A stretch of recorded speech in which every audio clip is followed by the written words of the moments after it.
Sir, आपने प्रदेश की police व्यवस्था की कमान संभाली जब, तब उस समय दस्यु डकैतों का काफ़ी घमासान चल रहा था और चंबल में गोलियां गूंज रही थी। तब आपने भी काफ़ी कड़े कदम उठाए। हम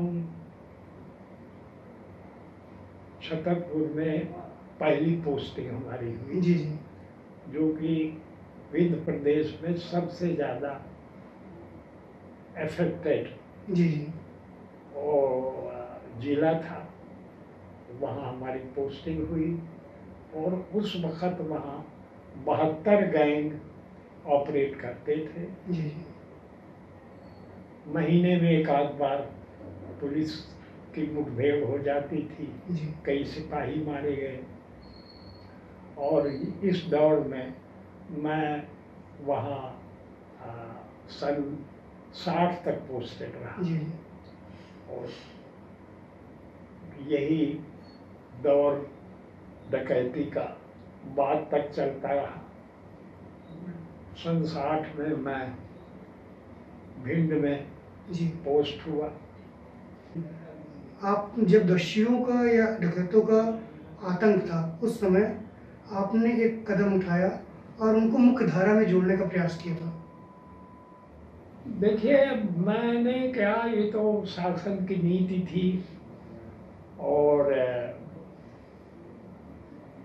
तहसीलदार सिंह जो मानसिंह गैंग के डकैत थे जी जी और मानसिंह के सबसे बड़े पुत्र थे, जब वो जेल से छूट करके आए तो उन्होंने विनोबा जी के अप्रोच किया जी और उनसे आग्रह किया कि आप डाकुओं को हाजिर कराइए और जिससे खून खराबा और लोगों की मौत न हो और ये समस्या का निदान कहीं ना कहीं खोजा जाए। तब विनोबा जी आए जी और विनोबा जी ने यात्रा की और उसमें ये डकैत मानसिंह गए 16 जो खूंखार डकैत थे वो सरेंडर हुए। मानसिंह पहले मारे गए थे जी और तहसीलदार सिंह का उसमें बड़ा योगदान था और उन्होंने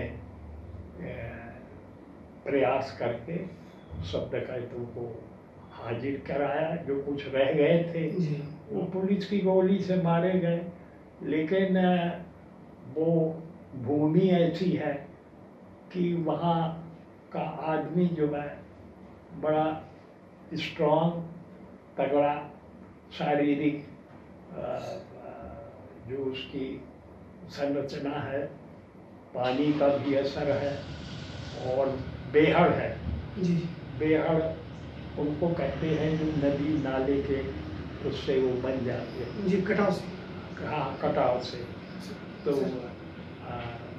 वो उस कटाव से जो जमीन खाली हो जाती है वो उनके छिपने की बहुत माकूल जगह होती है। और इसमें हम लोग जब जाते थे तो उसी बेहड़ से हमको भी चलना, उनको भी चलना। कई बार मुठभेड़ भी हुई, जी लेकिन मानसिंह कहा करते थे। एक बार का वाकया है कि मैं भिंड में उस वक़्त पोस्टेड था सर। तो हम लोग रात में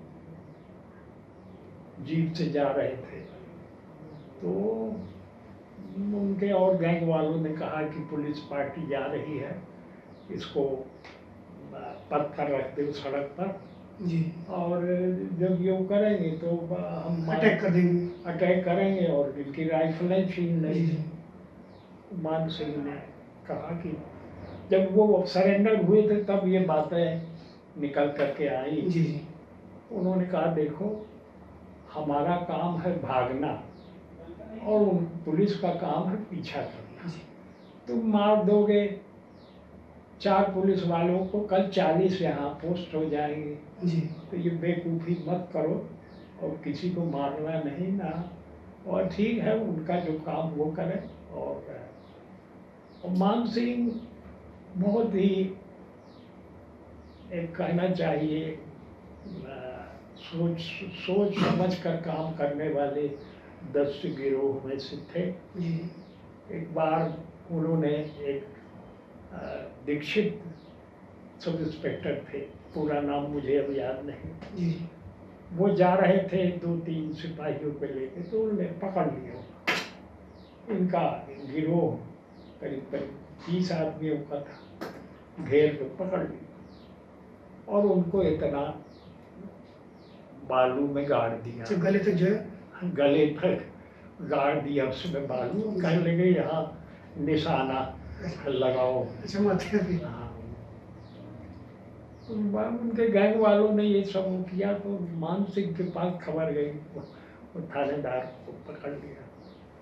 वो वहाँ से मना किया उन्होंने, बुलवाया और रिवॉल्वर वगैरह छीन लिया था, वो वापस कराया और कहा कि लो 100 रुपया लो पंडित जी, जाओ अब यहाँ अकेले अकेले मत आना।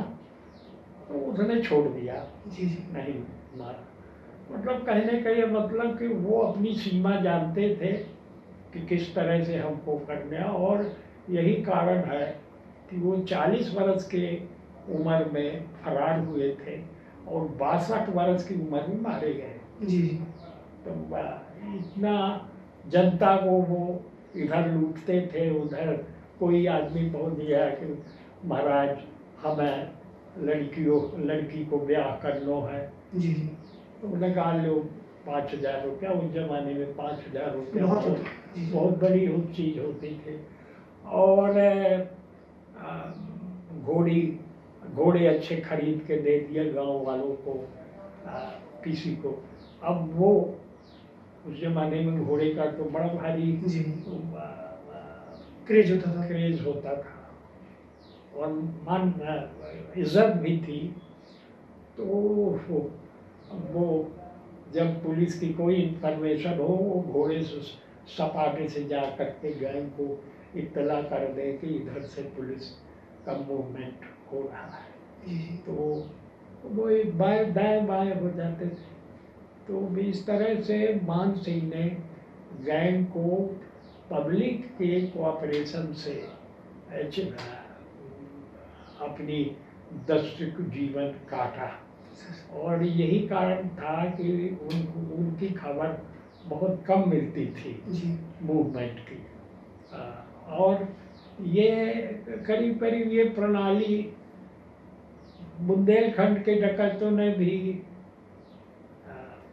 अपने कार्यशैली में जोड़ी, लेकिन उतने इफेक्टिव ये या उतने लिबरल ये लोग, ये क्रूर ज़्यादा हुए। फिर बाद में फूलन देवी हुई, ये काफ़ी क्रूर थी। जी जी और ये अपने बहामी केस हुआ था, जी जिसमें 16-17 आदमियों को खड़े करके गोली मार दी थी। जी जी तो ये लोग बाद में बड़े क्रूर डकैत हुए। सर, आपने पुलिस व्यवस्था देखी और वर्तमान की भी पुलिस व्यवस्था देखी, आप पुलिस को क्या संदेश देना चाहते हैं? संदेश हम तो यही देना चाहते हैं कि जो हमारा मोटो है लॉयल्टी एंड सर्विस, इसके साथ चिपक के चलना चाहिए। और ओवर इंथ्यूजियाज्म में कोई ऐसे काम गलत नहीं कर देना चाहिए कि जिससे कि कानून के हम बाहर दायरे में चले जाएं, क्योंकि उससे आज बड़े बड़े डीजीपी और बंजारा सरीके सब जेल में 6-6 साल थे। तो इसके लिए बचना चाहिए और जो नियम कानून कहते हैं, अब समाज नहीं चाहता वो तो हम क्यों अपने हाथ जला। जी जी। अब पहले तो आदमी डंडा भी लगा देता था, और अब जो आपको जाकर मजिस्ट्रेट के सामने कहेगा कि साहब हमको डंडा मारा है, तो वो तुरंत मेडिकल के लिए भेज देगा। अगर कोई निशान है केस रजिस्टर हो जाएगा। तो ऐसी स्थिति क्यों ले आना। सर जो आज का समाज, आज का तंत्र और जो सीमाएं बांधी गई हैं उसी के अनुकूल काम करना चाहिए। मैं तो यही संदेश देना चाहूँगा सबको, क्योंकि कोई आज बचा नहीं सकता है कि अगर ये चाहे कि। और पहले जो था शासन एकाकी था, एक चीफ मिनिस्टर भी चाहे वो कुछ भी कर सकता था। आज उसके हाथ में नहीं, आधे चीफ एमएलए इस तरफ है, आधे इस तरफ। जो हमारे इस कार्यक्रम को दर्शक देख रहे हैं हाँ और आपको सुन रहे हैं, हाँ, उनके लिए आपका क्या संदेश है? उनके लिए कहूँगा कि आज वो इन सब चीज़ों के लिए जो दूसरे की पीड़ा है, इसके लिए उनको सेंसिटिव होना चाहिए और आवाज़ उठानी चाहिए। जब इतना माध्यम आज मीडिया का, प्रिंट मीडिया और दूसरे सोर्सेज ऑफ कम्युनिकेशन हैं, तो उनका भरपूर इस्तेमाल करना चाहिए। साथियों, हमारी खुशनसीबी है कि आज हमारे बीच द डॉक्टर शैलेंद्र शो सच तो सच में स्वतंत्र भारत के वर्ष 1954 के बैच के आईपीएस अधिकारी पूर्व डीजीपी शिव मोहन सिंह जी ने अपना अमूल्य समय दिया। इसके लिए आप सभी की ओर से मैं उनको बहुत सच तो सच में बस आज इतना ही। पुनः आपसे फिर मुलाकात होगी, तब तक के लिए आप हमें इजाज़त दीजिए। नमस्कार, आदाब, सत श्री अकाल। धन्यवाद।